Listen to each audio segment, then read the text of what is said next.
Welcome back to the Brick Breakdown. I am Matt Brick, your host.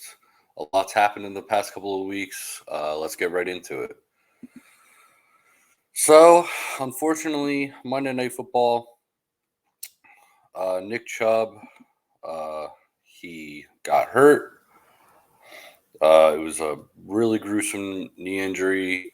I have been a big Nick Chubb fan since he was in college. I'm a Georgia fan, so I've always loved Nick Chubb. I even have his Browns jersey. I was wearing his Browns jersey on Monday night. I have him in my fantasy league.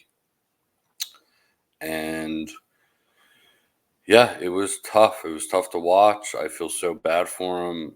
He's had such a great career as a running back. And I just hope and pray for the best for him uh, for the future. Such some horrible injury, and I just really hope the best for him. Other than that, Saquon Barkley also got hurt. They're calling it a quote ordinary ankle sprain. He was just ruled out for Thursday Night Football against the Niners. So we'll see more about that. Austin Eckler, he's also been hurt. Not great for running backs so far in this starting of the season. So, yeah, not what you want to hear.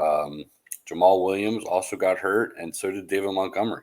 Running backs are dropping like flies at the start of the season, and it's just not what you want to see when you're starting, 2 weeks into this year. So I hope all those guys can get better as soon as possible. Just really tough for some players this year. Having said that, the NFL has filed a grievance with the NFLPA, basically saying that running backs are purposely hurt. They're acting as if they're hurt to get some leverage as running backs because of the running back market situation this offseason. Now, I don't know if this grievance has any leverage or evidence, but that's something to keep your eye on. I think it's really tough to prove that. However, at the same time, I talked about this this offseason.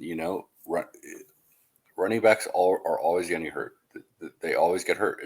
That's just the way of the game, unfortunately. And since they are getting hurt, they're getting paid this much. I think that's pretty much why they're getting paid this much. It has nothing to do with their talent or experience. Obviously, the guys like Saquon and Josh Jacobs are one of the best in the league. However, Saquon's already hurt. Austin Eckler's hurt. And now, unfortunately, Nick Chubb. I'm not saying that they're faking it. I'm just saying that, yes, they are running backs. They are people too. And they typically get hurt. And it's unfortunate. That doesn't mean they're faking it. If they are, that's a whole other situation. Don't know how the NFL is going to prove that. But you need to realize that this position just gets hurt, and that's why it's getting paid so little, and they're so replaceable. All right, Kareem Hunt, after the Nick Chubb news, just signed today on a 1-year deal. He's back with the Browns.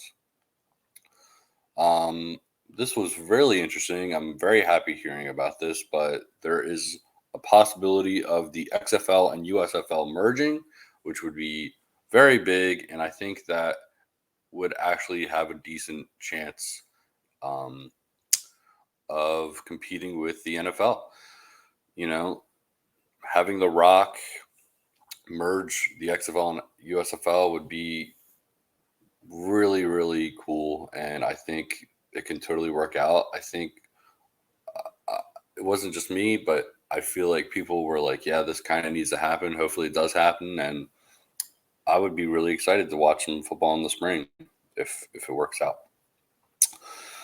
Okay. Deshaun Watson shoved a ref during the Monday Night Football game. It was after a late hit and didn't get thrown out of the game, which is kind of shocking. I mean, I've seen less. I've seen a lot less. Just a little tap on the shoulder, and players get thrown out. And Watson basically just shoved a guy, moved a ref out of the way, chirping at the other players. And not only did he not get thrown out of the game, but he is also not getting suspended for it. Now, the other half of it is that, yes, it was just after a late hit. And I guess the refs were just like, you know what, whatever. And it also was a Monday Night Football game. So even if you do throw out Watson, the game's not looking great. People are probably turning it off. It's all about ratings. So I get it, but I feel like he should at least have been suspended for a game or two to make it fair. But you know how the NFL works. All right. What else?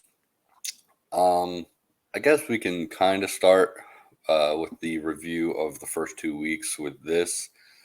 The Giants scored 0 points in their first 6 quarters of the year. They looked horrible. They lost to Dallas 40-0, which was embarrassing. It may have been the worst football I've seen in I don't know how long. I don't even know why I watched the whole game, but I did, and it was just bad. It was bad.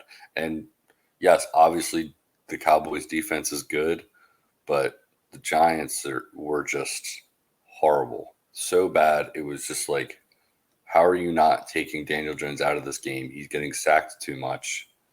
What are you doing? And then this past week, they played the Cardinals, and it was the same thing again. They weren't putting any points up. They looked horrible. The offense was stagnant. And what happens? They were down 20-0, and the Giants come back and win 31-28, which was, hey, props to the Giants for doing that, but Jonathan Gannon, not a good coach. Shouldn't be in the NFL. Just embarrassing. To me, it's just obvious they're trying to tank and get a good draft pick for this year. They know that they're not going to be a good team. It's why they've been trading guys away. It's why they got Josh Dobbs instead of Colt McCoy, I believe it was. Just embarrassing and pathetic of a franchise. So I guess Cardinals fans are excited for getting a high draft pick this year. The Broncos and Chargers look the same. They still suck. Broncos look the same with Sean Payton, even after trading for Sean Payton for a first-round pick. They look the same. I will say the Hail Mary Russell Wilson threw, got tipped up and got caught for a touchdown. That was pretty cool. I was excited to see that. Unfortunately, they went for 2 to try to tie, I believe, and they didn't get it, and they lost. And they just don't look like a great team right now. Simple. The Chargers, I said in the offseason, I just don't like Brandon Staley. I think he's just not a good coach. Just doesn't have that it factor. Their offense kind of looks the same too, even though they hired Kellen Moore. I feel like people were expecting a little bit of creativity in their offense, and excuse me, still the same. Like they're still playing the same. They lost to the Titans, which credit to the Titans, but the Chargers should have easily won that game, in my opinion. With the talent on that team, the Chargers should have won that game. The first week, the shootout against Miami, that's different. I think they lost by 3, whatever. But the Titans, it's just laughable at this point, and I blame the coach. I blame the coach. The Bengals, what the hell is going on with Joe Burrow and that offense? They look so stagnant. Joe just doesn't know what to do, in my opinion. Of course, he's on my fantasy football team, him and Chase. And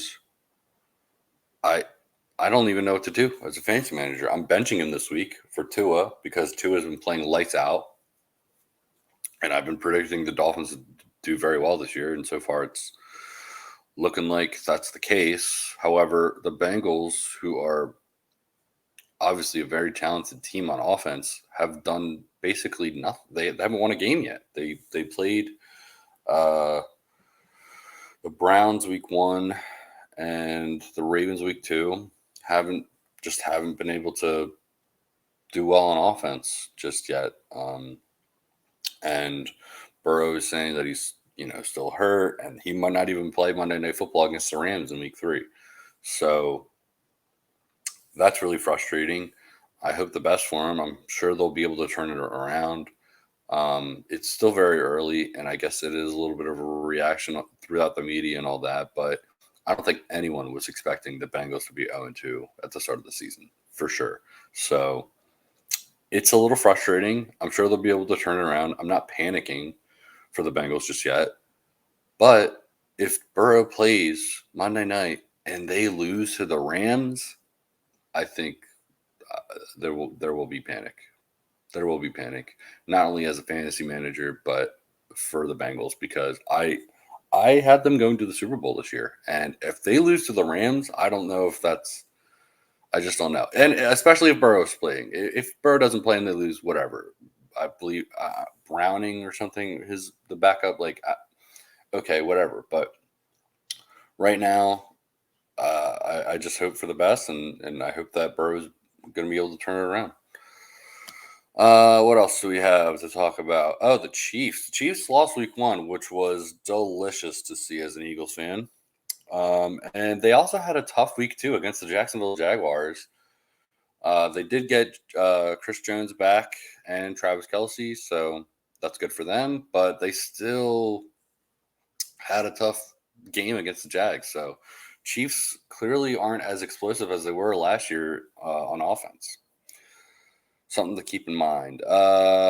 However, the Chiefs do have an excellent schedule coming forward. Like their next 6 games are could be all 6-0. Like I wouldn't be surprised at all. But we'll see, because that offense isn't in the best shape. I'm going to rewind a bit back to week 1. This bothered me so much. Week 1, Jags Colts. The fumble. They ruled it a fumble. I think Trevor Lawrence threw it. They called it a fumble. I think Tank Bigsby picked it up, and if you look at the play, like everyone's just kind of standing around him, and then the Colts defender just punches it out of Tank Bigsby, and then just scores a touchdown, and they ruled it a touchdown. And I hate that. I think that's wrong. They should have. I feel like it just wasn't right. Yes, the Jags ended up winning that game, whatever, but it was just, I feel like week 1 was just such a weird week with calls and plays like that. It was just so odd. But I guess Tank Bigsby learned, you got to wait until a whistle, unfortunately. Week 2, I was at the Thursday Night Football game, Eagles-Vikings. I am a season ticket holder for the Philadelphia Eagles. And let me tell you, that place was absolutely rocking. It was electric. Yes, the Eagles allowed like 2 garbage time touchdowns in the fourth quarter, which is whatever. But hey, the Eagles, their offense did look a little not what they used to look like last year. In the first week, for sure. Second week, they did a little bit better. They ran the ball more, which is fine. DeAndre Swift ran for 175 yards, 25 carries, I think, 28. And yeah, he was unbelievable. Our defense had 4 turnovers. They looked phenomenal. However, our secondary is obviously not in the best shape. We didn't have James Bradbury, Reed Blankenship. We lost Nakobe Dean for 4 weeks. He's on IR. We lost Avonte Maddox in that game. He's out for the year now. So, yeah, hopefully for week 3, Monday night, we'll be getting some guys back, and we'll see what we can do against the Buccaneers. But the one thing I did want to talk about in that game was the Justin Jefferson fumble out in the end zone, which barely ever happens. I don't know when the last time I've seen that happen, and to see it happen live, I was freaking out. It was unbelievable. Heck of a win for the Eagles, and yeah, it's going to be an interesting year. It's not going to be as easy as last year, that's for sure. All right. Now I'm going to take some time to talk about my fantasy teams. I mean, the easiest way to talk about it is, yes, I had Nick Chubb. That's tough, but I still have Jalen Warren, James Cook, Rashad White, and A.J. Dillon. So I'm hoping that safety net will be able to at least give me some wins in my one league. The other two leagues, I don't think I've had any other crazy injury. Oh, J.K. Dobbins, week 1 in my dynasty league. Tough, just tough. Another injury, another running back injury. J.K. Dobbins, and I hope and wish the best for him. It sucks. It's just a shame because he was basically on a contract year, I believe, and tears his Achilles week 1. And obviously, I haven't even talked about it. Aaron Rodgers tore his Achilles as well on Monday Night Football week 1, and I hope the best for him. Tough to see, especially 4 plays in after such a hype and all of that. But that's old news. I hope the best for him. Very unfortunate, but yeah. Simplest way to say it is that all 3 of my fantasy teams are 1-1, so I'm fine with that. Going to keep grinding throughout the season. I'm going to end it with my week 3 predictions. I know I did my season predictions early in the summer, but now I'm doing week-to-week predictions, and I have recorded all of them so far. So yeah, I'm going to just look at the schedule right now. Okay, so Giants, 49ers. I'm going to go with the 49ers. Browns, Titans. I'm going to go with the Browns. Falcons, Lions. That's going to be a good. It'll be a close game. Man, I think I'm going to go. I'm going to go Lions. Green Bay Saints, another close game in my opinion. I think it's tough to win in Green Bay. That's the thing. This will be another close one. I'm gonna go Saints, I think. But I won't be surprised if the Packers win. I just won't. Miami Broncos. Okay, so Dolphins Broncos. I'm gonna go Dolphins. Chargers Vikings. 0-2 versus 0-2. I won't be surprised whoever loses this game, but I think I'm gonna have to go. It pains me to say it, but I think I'm gonna have to go Vikings simply because I just like the coach better. I think he's a better coach. Jets versus the Patriots. I think I'm gonna go. I think I want to say Patriots. I'm gonna go Patriots there.